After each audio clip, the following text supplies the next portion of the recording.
ito na yata ang umpisa ng pagbabago ng buhay namin. Dahil sa wakas, may business na rin ako. May mga umorder kasi sa akin ng merienda. At sabi nila, dodoblihin daw nila ang bayad. Syempre, sino ba naman ako para tumanggi?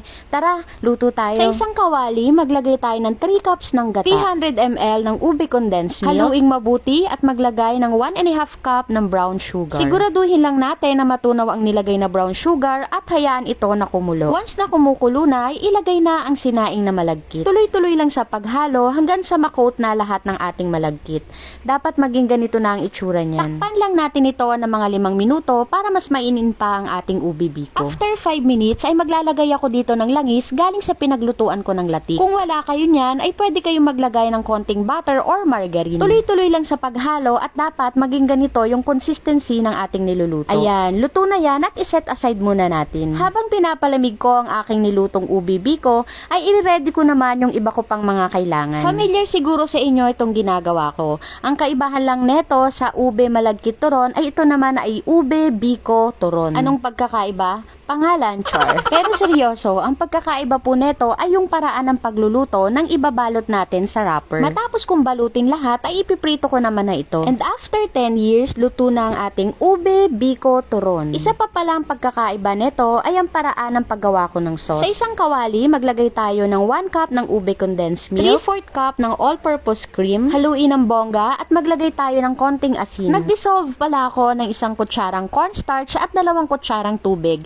Ito yung gagamitin natin dito para lumapot yung ating sauce. Once na nailagay na, haluin lang natin ito ng tuloy-tuloy. At siguraduhin lang pala na mahina ang ating apoy kasi may tendency na masunog ang ating sauce. Halo lang tayo ng halo hanggang sa mapagod, char. Pagpagod na tayo sa paghahalo at ganito na ang consistency ng ating niluluto, ay ox na yan. Gawa na ang ating ube cream sauce. Legit ang sarap nito, promise. Once na lumamig yan, ay mas lalapot pa po yan. Syempre, bago natin ibenta sa customer yan, tayo munang unang titikim. I-check muna natin kung legit talaga ang sarap. Habang hinihintay ko na lumamig ito bago ko ilagay sa kanilang mga lagayan, ay kakain na muna ako. Ay day, sure na sure ang sarap, as in. At dahil pasado na sa akin ng lasa, ilalagay ko na ito sa kanilang mga lagayan. 4 na set lang pala yung order sa akin ngayon. Pero ang maganda, times 5 daw ang bayad nila sa akin dito. O diba, sure na sure talaga nakikita agad ako. Pero seryoso po, hindi po ito order. Ito po ay pasasalamat namin sa mga kaibigan ng aking asawa sa kanyang trabaho. Isa po itong regalo para sa kanila. At sana po magustuhan ninyo. Gusto ko po uling magpasalamat sa mga taong laging nakasuporta sa aking mga mini vlog.